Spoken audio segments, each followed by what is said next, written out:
King Ahab and Jezebel. The story begins with the introduction of King Ahab, one of the rulers of ancient Israel, who went down in history as a weak-willed and easily influenced leader. His reign was overshadowed by his susceptibility to outside influences, particularly from his wife Jezebel. Unlike Ahab, Jezebel was a very strong and ruthless individual. She was the daughter of King Ethbaal, a fervent worshipper of Baal, a pagan deity symbolizing fertility and the forces of nature. By marrying Jezebel, Ahab not only brought a new queen to Israel, but also opened the doors to active idolatry. Jezebel not only imposed the cult of Baal, but also persecuted the prophets of the Lord, trying to erase all traces of worship of the true God. Under Jezebel's influence, Ahab allowed her to initiate a mass persecution of the Lord's prophets. Jezebel actively destroyed those who did not bow to Baal, attempting to uproot Israel's traditional beliefs. This period was extremely difficult for those who remained faithful to God. However, despite the mass persecution, one man, the prophet Elijah, continued to openly oppose the king and his wife. Elijah, having received a revelation from God, approached Ahab with a warning. For their sins, especially for worshipping false gods, Israel would face a severe drought that would last 3 years. Elijah declared that the drought would be a direct punishment from God, showing that he alone has power over the land and nature, not Baal, whom Jezebel exalted as the god of fertility. However, Ahab did not take this warning seriously and continued to rule, ignoring the prophet's words. For Ahab, these warnings sounded like empty threats, especially since the land had recently seen rains. This part of the video emphasizes the key conflict. On one side, the weakness and idolatry of Ahab and Jezebel, and on the other, Elijah's determination to stand for the true God. The clash between the prophet and royal authority lays the foundation for the coming events. The drought and the widow's miracle. As Elijah had predicted, a drought struck the land of Israel. The rains ceased, crops failed, and the people began to suffer from famine. For 3 years, not a drop of water fell, and even Baal's most fervent worshippers could not reverse the situation. This became undeniable proof that Baal had no power over nature, despite Jezebel's and her priests' claims.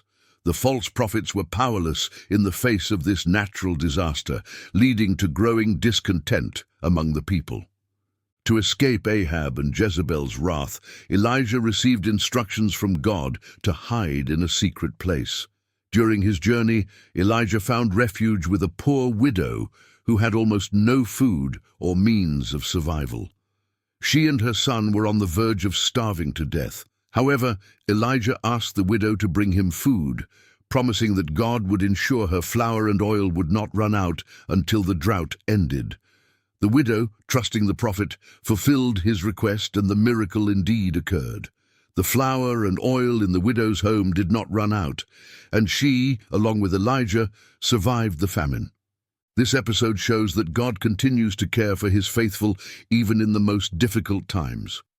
Through Elijah, God demonstrated his power and mercy and the importance of faith in him, even in the face of complete hopelessness. But the miracles did not end there. Sometime later, the widow's son fell ill and died. In despair, the woman turned to Elijah for help, believing that it was punishment for her sins.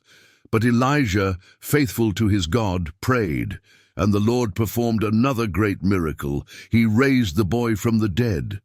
This was yet another testimony that God not only controls nature, but also has power over life and death. This part of the video highlights not only the miracles God performed through Elijah, but also the importance of faith and trust in the Lord during the hardest moments. It shows that God can act through the most unexpected circumstances and bring salvation when all hope seems lost.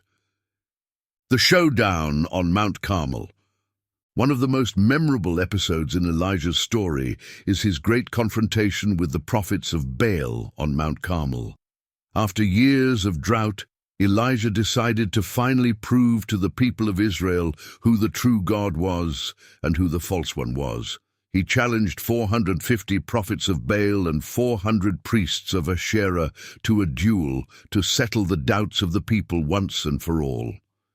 According to the rules of the duel, each side was to build an altar and call upon their deity to send fire from heaven to consume the offering. The prophets of Baal went first. They built their altar, placed the sacrifice on it, and began praying to their God. But hour after hour they prayed, shouted, danced, and even cut themselves to draw Baal's attention. But there was no response. Baal remained silent. Elijah, watching their futile attempts, began mocking them, asking whether their God might be busy, asleep, or on a journey. The priests of Baal, in desperation, continued their rituals, but their God remained deaf. When it was Elijah's turn, he did something remarkable. He built his altar, placed the sacrifice on it, and ordered it to be drenched with water 3 times, so that the altar and everything around it was completely soaked. Then Elijah offered a simple prayer to the God of Israel, asking him to show his power and prove to all that he is the only true God. The Lord responded immediately. Fire fell from heaven, consuming not only the sacrifice, but also the stones of the altar, and even the water that had been poured over it. This spectacular miracle left the gathered people stunned. They fell on their faces, acknowledging that Jehovah, the God of Israel, is the only true God, and that Baal was a false idol. Following this event, at Elijah's command, all the prophets of Baal were killed.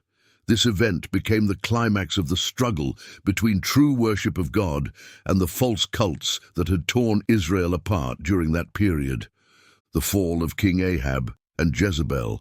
Despite the great miracles, Ahab still did not fully repent. His heart remained distant from the Lord. Soon the prophet Micaiah, faithful to the Lord, prophesied that Ahab would die in the battle of Ramoth-Gilead. Despite this prophecy, Ahab continued to listen to false prophets who promised him victory. He went to war, hoping for success. On the battlefield, however, a seemingly random event occurred. A stray arrow struck a vulnerable spot in Ahab's armor. He was fatally wounded and died, just as Micaiah had predicted. His blood flowed from his chariot, and dogs licked it up, as Elijah had prophesied years earlier. This symbolic event testified to the inevitability of God's judgment on the wicked. Jezebel continued to rule for 12 more years after her husband's death, trying to maintain her power. But in the end, her fate caught up with her. General Jehu, sent by God to destroy Ahab's house, arrived in the city. Jezebel, refusing to surrender, attempted to seduce Jehu and assert her authority. But Jehu ordered her servants to throw her out of the window. Her body fell to the ground, and dogs, as Elijah had foretold, devoured her remains. This event marked the complete downfall of Ahab and Jezebel's dynasty, which had led Israel into idol worship. Elijah's ascension and Elisha's mission. After the fall of Ahab's house, Elijah continued his mission, now alongside his disciple Elisha, who sought to follow in his mentor's footsteps. The final episode of the video tells how Elijah passed his mission on to Elisha. After the destruction of Ahab's and Jezebel's dynasty, Elijah continued to serve the Lord and instruct his disciple Elisha, who grew wiser and stronger each day. Elijah knew his mission on earth was nearing its end, and he prepared for his final journey. Sensing the impending farewell, Elisha faithfully followed his teacher, not wanting to miss a single moment of their last journey together. Their journey took them through several cities, starting from Gilgal, then to Bethel, then to Jericho, and finally they reached the banks of the Jordan River. Throughout this journey, Elisha remained loyal to his teacher, despite the calls from other prophets to stay behind. Elisha understood that something great was about to happen and did not want to leave Elijah, desiring to receive his blessing and spiritual inheritance. At the banks of the Jordan, Elijah performed one of his final miracles. He took his cloak and struck the water with it. The river parted, as it had once done for Moses, and Elijah and Elisha crossed on dry ground. This moment symbolized Elijah's special connection with God, showing that the Lord continued to perform miracles through his prophets. When they crossed the Jordan, Elijah asked Elisha an important question. What would he like to receive from him before their parting? Without hesitation, Elisha asked for a double portion of Elijah's spirit, meaning he wanted to not only be like his teacher, but to become an even stronger prophet and faithful servant of the Lord. Elijah agreed, but warned that his wish would only be granted if Elisha saw him being taken up to heaven. Shortly afterward, a chariot of fire with fiery horses appeared in the sky, separating Elijah from Elisha. At that moment, Elijah was taken up to heaven in a whirlwind. This event shocked Elisha, but he managed to witness his teacher's ascension, which meant his request would be fulfilled. Elijah's cloak fell from the heavens at Elisha's feet, symbolizing the transfer of power and strength. Elisha took up his teacher's cloak, and as he returned to the Jordan River, he struck the water. With it, just as Elijah had done. The water parted again, confirming that the spirit of Elijah had now passed to Elisha.